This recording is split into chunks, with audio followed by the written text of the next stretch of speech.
With the election in sight, both the ruling and opposition parties are appealing for measures to support the Ice Age generation. On the 25th, the government held a cabinet meeting to consider support measures for them, and Prime Minister Ishiba instructed that support be based on 3 pillars: support for improving employment and working conditions, step-by-step support for social participation, and support for the elderly. On the other hand, the opposition parties are also aiming to expand their support and are showing a proactive stance of supporting the Ice Age generation.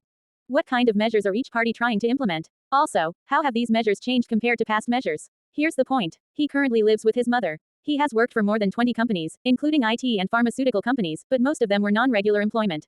Source: NTV NEWS NNN, the 25th of April 2025. Fry.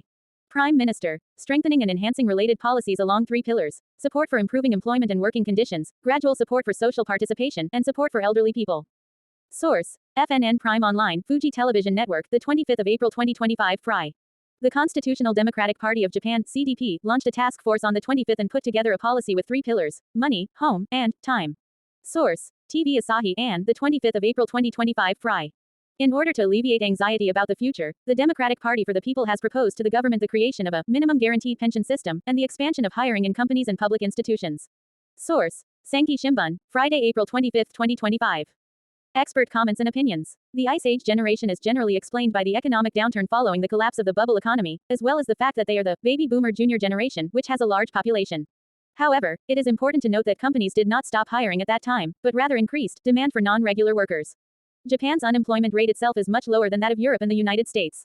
When the Ice Age generation was expanding, the government significantly expanded the temporary worker dispatch law while at the same time reducing employment insurance.